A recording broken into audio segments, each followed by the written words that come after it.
ลืมอย่าพูดแต่ว่าเอาไปทา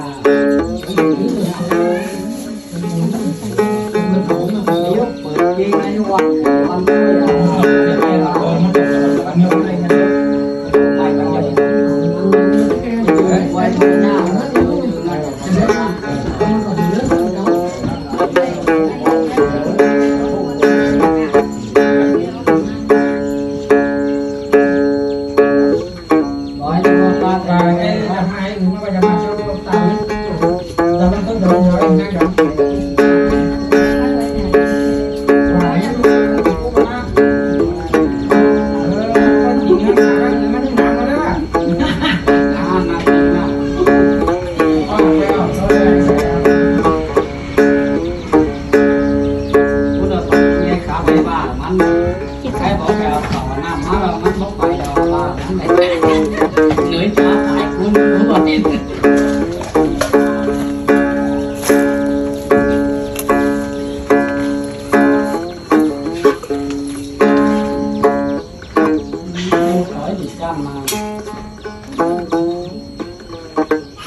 คุณมือสั่นอยู่ไอ้